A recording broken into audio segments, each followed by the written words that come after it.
tous, on se retrouve aujourd'hui pour une vidéo sur le nouvel archétype Tenpai Dragon qui est sorti dans la nouvelle extension Héritage de la Destruction. Le deck est vraiment fun et permet d'OTK l'adversaire pendant la battle phase, donc vous allez voir avec cette vidéo on va vous expliquer comment vous allez pouvoir réaliser ça et quelles sont les cartes clés qui se trouvent dans le deck.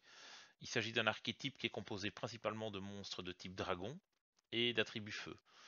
La principale caractéristique du deck, c'est de pouvoir faire des synchros pendant la battle phase, et de cette manière, vous allez pouvoir infliger jusqu'à 30 000 dégâts à l'adversaire pendant une seule battle phase. Voici les cartes principales de l'archétype. Alors, la première carte de l'archétype Tenpai Dragon, c'est le Tenpai Dragon Peidra. Elle se retrouve en super dans l'extension LEDE. C'est le dragon blanc que vous repérez assez facilement. Et il a comme effet que si cette carte est normale ou spécial summon, vous pouvez ajouter à votre main ou set sur le terrain un piège ou magie Sangen depuis votre deck. Il a ensuite un effet continu qui dit que vous ne prenez pas de dégâts de combat dans les combats qui impliquent des dragons feu. Et enfin, une fois par tour, pendant la battle phase, vous pouvez en quick effect, dès que cet effet se résout, faire une synchro summon. Cet effet-là, c'est un effet que les trois monstres principaux de l'archétype partagent. Et donc, vous allez voir que vous allez donc pouvoir faire des synchro summon pendant la battle phase. Et l'avantage, c'est que cet effet-là, c'est une fois par carte, c'est pas une fois par tour comme le premier effet de tuto. Alors le deuxième monstre, c'est le Tenpai Dragon Shundra. Son effet, comme je le disais juste avant, qui partage avec l'autre dragon, c'est que vous pouvez en quick effect faire une synchro summon pendant la battle phase. Et ensuite, son effet à lui, c'est que si vous contrôlez un monstre feu dragon, vous pouvez spécial summon cette carte de votre main. Au début de la damage step, si un monstre combat, vous pouvez spécial summon un monstre dragon feu niveau 4 ou moins depuis votre deck, sauf une copie de Tenpai Dragon Shundra. Et enfin, le troisième dragon, c'est le Tenpai Dragon Fadra. Donc lui aussi, vous avez la possibilité de, en quick effect, une fois par tour, de faire une synchro summon en utilisant cette carte. Et aussi, si jamais cette carte est normale ou spécial summon, au début de la damage step, si un monstre a combattu, vous pouvez ajouter un monstre niveau 4 ou moins, type feu dragon, de votre cimetière, et le spécial summon. Et vous pouvez utiliser cet effet-là qu'une seule fois par tour, évidemment. Et enfin, un effet continu très intéressant, c'est que vos monstres Fire ne peuvent pas être détruits au combat. Donc, comme on l'a vu juste avant, avec le dragon Peidra, vous avez la possibilité de tuto des magies et des pièges. Donc ça, c'est une des magies les plus importantes de l'archétype, c'est le terrain, Sangen Summoning. Son effet, c'est que pendant la main phase 1, les monstres Fire Dragon que vous contrôlez ne sont pas affectés par les effets activés de l'adversaire. Et aussi, pendant la main phase, vous pouvez ajouter un monstre Tenpai Dragon de votre deck et l'ajouter à votre main, et ensuite vous devez discard une carte. On peut utiliser cet effet-là qu'une seule fois par tour, et si jamais cette carte est détruite pendant la battle phase, vous pouvez cibler un monstre synchro dragon que vous contrôlez et doubler son attaque.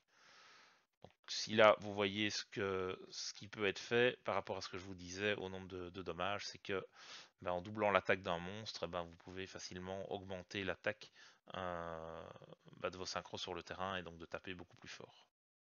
La deuxième magie très importante, c'est une quick play qui s'appelle Sangen Kaimen et qui dit que vous pouvez appliquer un de ces deux effets, ou alors, si jamais vous activez cette carte pendant la battle phase, vous pouvez les appliquer en mode séquentiel.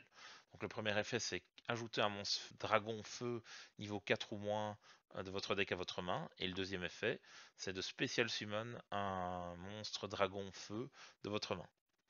et vous ne pouvez évidemment activer qu'une seule copie de cette carte par tour. Donc l'intérêt évidemment ça va être de l'activer en battle phase pour pouvoir ajouter le dragon à votre main et directement le special summon avec le deuxième effet de la carte. Alors concernant l'extra deck, donc on vous parlait évidemment d'invoquer des monstres synchro pendant la battle phase. Donc là on a le premier monstre synchro de l'archétype qui est le Sanganpei Bidden Dragon.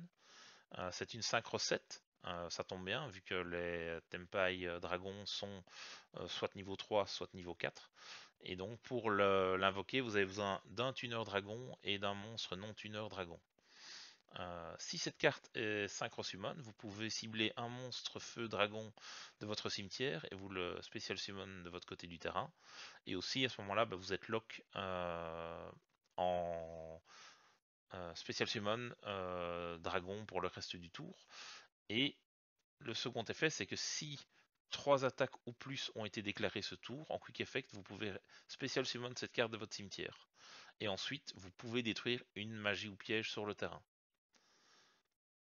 Donc là, l'intérêt, c'est évidemment, une fois qu'il y aura eu plus de 3 attaques qui auront été déclarées, vous le faites revenir, vous détruisez votre terrain, ça va doubler l'attaque d'une synchro sur le terrain, et vous allez pouvoir retaper avec l'attaque qui a été doublée sur le monstre. Évidemment, cet effet-ci, vous ne pouvez l'activer qu'une seule fois par duel, et l'effet précédent, vous pouvez l'activer qu'une seule fois par tour. La deuxième synchro de l'archétype, c'est le Sanganpei Transcendant Dragon. Donc là, c'est une synchro 10. Donc vous avez besoin d'un dragon tuner et d'un ou plus monstres dragons non tuner. Tous les monstres que l'adversaire contrôle doivent attaquer si possible. Et votre adversaire ne peut pas activer de carte ou d'effet pendant la battle phase. Si cette carte est synchro summon, vous pouvez changer tous les monstres du terrain en position attaque. Et aussi, si jamais il y a eu 3 attaques ou plus qui ont été déclarées ce tour en quick effect, vous pouvez special summon cette carte de votre cimetière et ensuite détruire une carte sur le terrain. Vous pouvez utiliser cet effet de Sanganpei Transcendant Dragon qu'une seule fois par duel. Et enfin, un monstre qui n'est pas réellement lié à l'archétype, mais qui s'y marie très bien, c'est le Trident Dragion, qui là nécessite un monstre dragon tuner et un ou plus dragon non tuner pour l'invoquer. Aussi une synchro 10. Il doit être d'abord synchro summon et ne peut pas être spécial summon par d'autres manières. Si jamais cette carte est synchro summon, vous pouvez cibler jusqu'à 2 cartes que vous contrôlez, vous les détruisez et si vous le faites, pour chaque carte détruite, cette carte gagne une attaque supplémentaire. Donc là, l'intérêt, c'est de pouvoir détruire par exemple le terrain et ensuite une autre carte. Et du coup, son attaque va être doublée, elle va passer à 6000 et elle va pouvoir taper du coup 3 fois au total. Donc c'est vraiment dévastateur. Alors d'autres cartes au niveau synchro qui peuvent être intéressantes à mettre dans l'extra deck, c'est bien évidemment Black Rose Dragon. Parce que c'est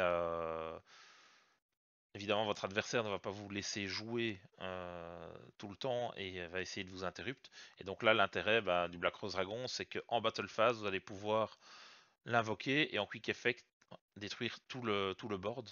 Donc ça peut être vraiment aussi très intéressant de le jouer. C'est un dragon niveau 7, donc ça se marie très bien avec l'archétype. Ensuite, il y a, vu que c'est des monstres feu, et que, comme par hasard, on est dans l'année du feu, vous avez tout le package avec la Promethean Princess, le Zealantis, le Salamandre Great Raging Phoenix, qui est intéressant à jouer, ainsi que Ita, qui peut aussi se marier assez bien dans l'extra deck. Et enfin, si jamais allez, vous souvenez que il y avait le deck Dragon Link qui était joué. Ça jouait le saut erratique des sphères divines. Donc ça c'est aussi intéressant à le jouer si jamais vous commencez et donc vous n'avez pas d'autres plays à faire vu que l'idée ici du deck c'est bien évidemment un deck going second. Donc en général si jamais vous gagnez le dé vous allez laisser commencer l'adversaire. Mais à la seconde manche, l'adversaire va évidemment vous laisser la main. Ou alors si jamais il a entendu, il sait ce que vous jouez, donc il va vous laisser la main par défaut. Donc là, il y a des lignes de play en go first où vous êtes obligé de vous défendre. Alors je vais vous présenter une composition de deck pour l'archétype Tenpai Dragon. C'est la compo que je joue actuellement, sur laquelle je suis arrêté de mon côté, mais on est vraiment au début de la méta, donc ça va sûrement évoluer, aussi bien dans les ratios de certaines cartes, comme les cartes que vous retrouverez en side deck également, peut-être certaines cartes du main deck qui vont passer en side deck, etc. Donc voilà. Alors, la carte principale qu'on va jouer x3, c'est évidemment Peydra, qui est la carte qui va vous permettre de tuto les starters au niveau DMP, donc c'est très important de l'avoir x3. C'est une super, donc c'est pas trop compliqué à récupérer, mais c'est quand même la super qui coûte le plus cher de l'extension. Elle coûte même plus que certaines ultra et secret. Mais voilà, ça reste tout à fait abordable. Et tout le reste des autres cartes de l'archétype sont en commune dans le main deck. Donc voilà, vous serez pas ruiné si vous jouez ce deck là. Ensuite, les 3 copies de Shundra. Voilà, c'est aussi nécessaire de l'avoir x3. Par contre, Vadra se joue plutôt x2. Il y a même certaines compos qui ont décidé de le cut à 1. L'avoir x3, ça vous fait pas démarrer votre combo, donc c'est tout de suite un peu plus bricky, hein, comme on dit. Donc, euh, donc voilà. Maintenant, à vous de voir si vous préférez en avoir 3, n'hésitez pas à changer les ratios. Ensuite, on va jouer 3 fois le terrain, hein. Vous avez vu l'effet qu'il a de tuto, un starter, de protéger vos monstres des entraps adverses, etc. Donc c'est vraiment très très intéressant. Évidemment, 3 fois la quick play. Surtout si vous la jouez en battle, hein, très fort, vous tuto une carte du deck en battle et ensuite vous l'invoquez spécialement, donc c'est vraiment très très fort. Et voilà, au niveau de l'archétype, dans le main deck, ça se limite à ça. Donc euh, c'est vraiment très très très réduit. Pour le moment, il n'y a que ça. On sait déjà qu'il y a des nouvelles cartes qui vont arriver dans la prochaine extension, donc dans de Infinite Forbidden, mais on n'en est pas encore là. On est au début de Legacy of Destruction, donc voilà, très intéressant de jouer ces cartes-là. Ensuite, pour les cartes qui ne sont pas de l'archétype au niveau monstre, alors Magnamut, très bonne entrap, va vous permettre de tuto un dragon et ou bien de faire l'effet à la Dédécro de virer une ressource du cimetière adverse, donc très très intéressant. Ensuite, on a Shifter. Le deck peut se permettre de jouer Dimensional Shifter, donc ne vous en privez pas. Vous pouvez malgré tout OTK quand vous êtes sous Shifter ou même sous pot de prospérité. Vous allez ennuyer énormément de decks avec Shifter. Il y a beaucoup de decks actuellement où vous faites Shifter, ils sont obligés de passer parce qu'ils n'ont pas de follow-up. Ensuite, on va avoir les 3 H. Ça, pas besoin d'expliquer la carte, hein, et l'intérêt de la jouer. On va jouer 3 Veilers. Toujours intéressant d'annuler les effets des monstres. Ça conflicte un petit peu avec, avec Shifter, mais en général, si jamais vous avez fait Shifter, vous n'avez pas besoin de Veiler. On va avoir 2 Ghost Bell. On pourrait monter à 3, mais bon, la placement qu'on veut vraiment se limiter à 40 cartes dans le deck pour toucher vos starters directement. On va avoir également 2 Ghost Ogre et de Snow Rabbit. Et voilà, donc là, on est au niveau des N-Trap à ce qu'il faut dans le deck si vous voulez jouer un peu de board breaker par exemple et d'autres cartes pour tuto vos starters. Donc ce qui vous permet de tuto un starter, c'est évidemment le terraforming, hein, qui va vous permettre de tuto le terrain. On a évidemment aussi les pots de prospect qui vont vous permettre d'aller chercher les ressources que vous avez besoin. Et comme je vous le disais, c'est pas parce que l'attaque, les dommages que vous allez faire sont divisés par 2 que ça ne vous empêchera pas de d'OTK l'adversaire. Donc on est sur du 17 000 dégâts sans aucun problème avec le deck. Ensuite, on a Forbidden Droplet, carte très forte dans le format, et en plus vous avez la possibilité de l'activer en damage step vu que ça modifie l'attaque et la défense. Et ensuite j'ai préféré mettre 2 Lightning Storm de mon côté pour gérer un peu les back row adverses. On n'est jamais à l'abri de ce que l'adversaire peut jouer, et ça peut aussi clear les monstres, donc c'est vraiment pas mal comme carte. Et enfin, les 3 Imperm qui sont pour moi plus que nécessaires dans la méta. Ça reste une carte vraiment très très forte. Ça serait dommage de se priver de la jouer. Ensuite, pour l'extra deck, au niveau des synchros, on en a déjà un petit peu parlé lors de la présentation. Mais au niveau des ratios, on joue 2 bidons qui sont également en commune. On va jouer un transcendant Dragion. Et on va jouer, du coup, tel que je vous l'expliquais avant, une copie de Trident Dragion.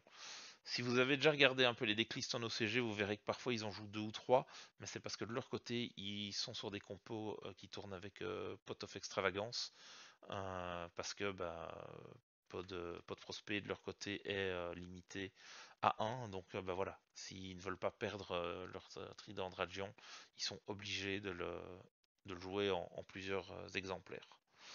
Ensuite, je vous avais expliqué qu'il y avait des cartes intéressantes telles que Black Rose Dragon, Ruby Dragon, etc. Mais une autre carte qui peut aussi être intéressante à jouer, c'est Ancien Ferry Dragon. Ça va vous permettre de tuto les terrains. Et vous verrez qu'en side, il y a certaines compositions qui jouent, entre autres Rotation de Plateau et Necro Valley, par exemple. Donc voilà, c'est des cartes que vous pouvez aller chercher avec Ancien Ferry Dragon. Et voilà, au niveau des synchros principales, on va s'arrêter là-dessus. Maintenant, tout ce qui est synchro 7 et autres peuvent être intéressantes à rajouter, mais ça c'est vraiment celles qui je pense sont nécessaires dans le deck. Alors, on l'a abordé tout à l'heure, la sphère qui est très intéressante hein, quand vous jouez des dragons. Donc ne vous en privez pas si vous allez faire, c'est un bon interrupt à rentrer et à mettre en place pour gêner l'adversaire évidemment. Et ensuite, comme on l'expliquait, le package feu, vos dragons sont feu, on est dans l'année du feu avec les Snake Eyes, donc ils sont toujours présents. Leïta qui va pouvoir reborn des choses, des fires du cimetière adverse. La princesse qui va pouvoir reborn du fire, on a le Raging Phoenix et on a le Zelantis qui permet la même ligne de combo que dans Snake Eyes. Donc voilà, ça c'est le package Link qui est nécessaire à mes yeux. Maintenant, il peut y en avoir d'autres. Hein. Vous pouvez rentrer IP dans le deck, vous pouvez rentrer d'autres cartes sans aucun problème. Mais voilà. Du coup, j'espère que cette vidéo vous a plu. Je vous prépare une petite vidéo qui vous montre les différents combos que vous pouvez faire avec le deck, comment OTK facilement l'adversaire, comment OTK juste avec la quick play par exemple, comment OTK sous shifter, comment OTK sous pot de prospérité. Donc voilà, n'hésitez pas à me dire en commentaire ce que vous avez pensé de la vidéo, laissez un petit like et on se retrouve dans la prochaine vidéo. Salut tout le monde!